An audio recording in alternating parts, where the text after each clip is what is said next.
política comenzó en la época de Menem. Es decir, si vos ves lo que el gobierno ha hecho en cuanto a denuncias públicas y periodísticas sobre los hijos de Ernestina de Noble, está usando los mismos argumentos que usaba el gobierno de Menem en los años 90, a través de ATC, del Canal 7, las campañas que hacía Guillermo Patricio Kelly, que murió, que era un denunciador profesional, que publicó inclusive un libro con muy poca tiraje donde hacía esas denuncias, y en realidad el gobierno de Kirchner lo único que hace es retomar los mismos argumentos que se usaban.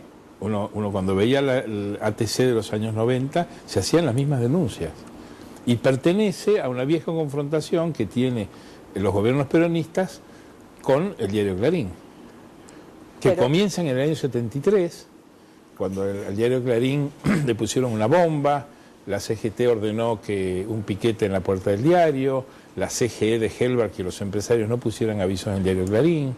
Es una guerra que lleva 30 años. Bueno, pero evidentemente esta última etapa digamos, tiene una nueva connotación desde el punto de vista de, o sea, a partir de la promulgación de la Ley de Medios Audiovisuales, sí, del conflicto con el campo, en donde abiertamente hubo este enfrentamiento. Pero es un enfrentamiento histórico entre el diario Clarín y los gobiernos peronistas. Igual se cree pasó con el gobierno de Cámpora, con el gobierno de Isabel, hubo hasta suspensión de la salida del diario en un momento, cuando publicaron una solicitada de los pulpos guerrilleros en el diario Clarín.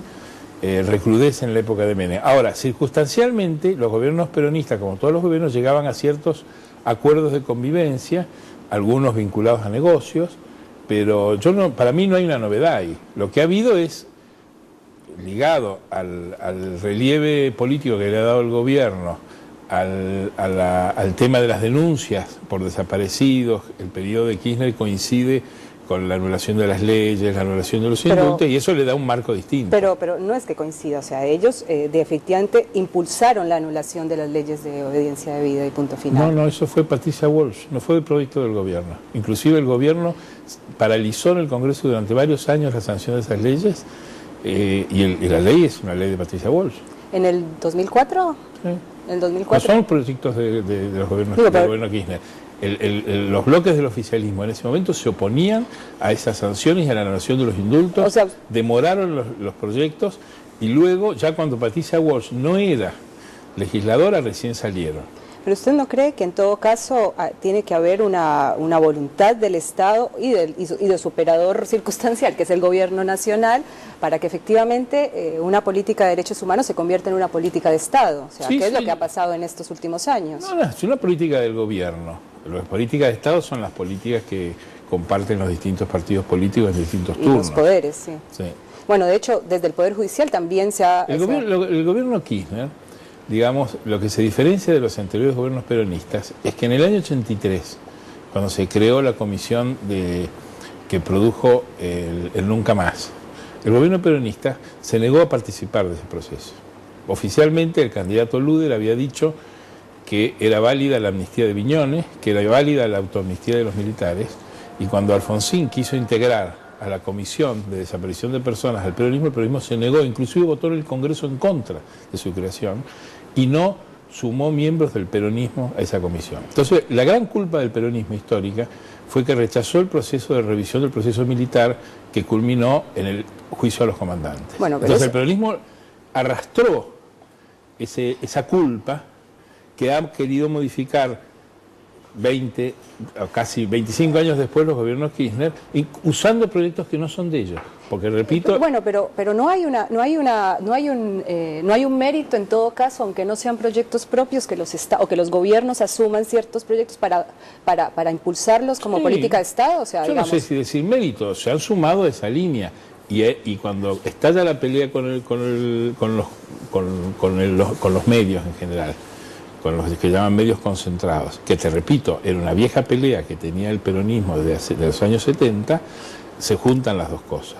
Ahora, hay una utilización política, obviamente, desde el oficialismo, y creo yo, hay sectores de los partidos políticos de la oposición que han tratado de moderar ese debate, porque tampoco del otro lado encuentra la causa en muchos defensores. Digo, nadie puede negarse a la revisión del pasado y al enjuiciamiento de los culpables. Bueno, pero efectivamente hay un discurso en el cual, en discurso no que se nieguen a revisar este tipo de política, de pasado, pero sí que quieren dejarlo atrás sin efectivamente revisarlo. Y no hay fuerzas políticas que quieran hacer eso.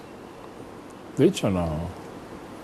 ¿Quién es el que está más en esa línea? Duhalde. Pero Duhalde más bien piensa en una especie de superación, él no sabe cómo. Pero es más bien una búsqueda de confrontación y de descalificación del gobierno más que un camino distinto. Bueno, volviendo un poco al tema que hablábamos de lo de los Noble Herrera, ¿no cree que en todo caso hay cierta, digamos, se le quita un poco, pero le quita un poco el asunto, el kirchnerismo es peronismo de alguna manera, o sea, más allá de la culpa que haya tenido... El kirchnerismo es peronismo, por eso, no es otra cosa. Tal cual, pero justamente estos últimos años es donde, por ejemplo, todos los juicios a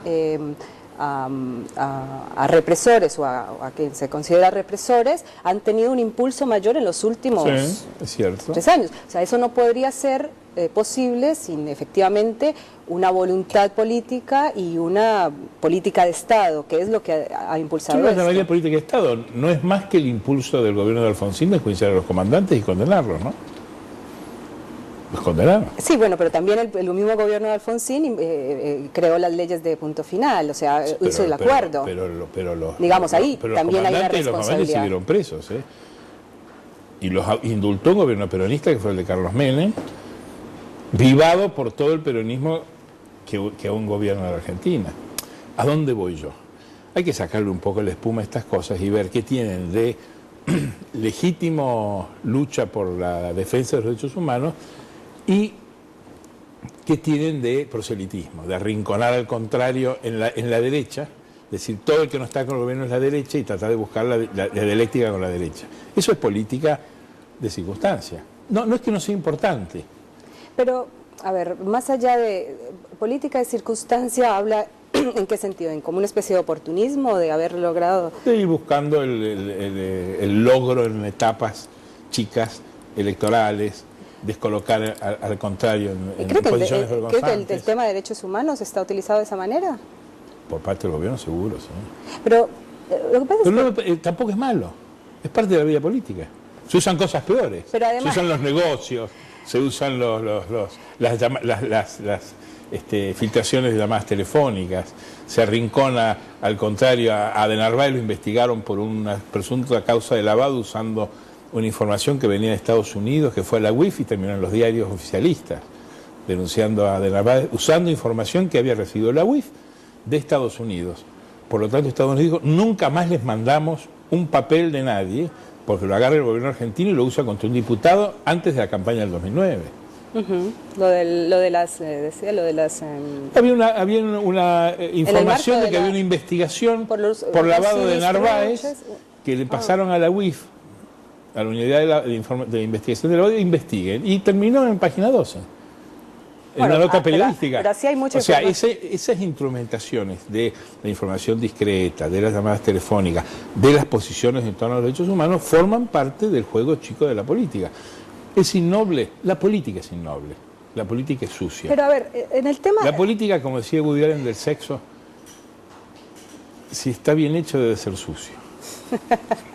Pero, a ver, en el tema de derechos humanos... ¿Cuál es tu problema? ¿Cuál es tu malestar? No, porque ¿Cuál es tu malestar? Yo no tengo malestar. Lo que yo quiero saber es, o sea, porque siempre escucho mucho la argumentación de que se apropiaron del tema de los derechos humanos, están utilizando, pero no hay otro... Yo no he dicho eso.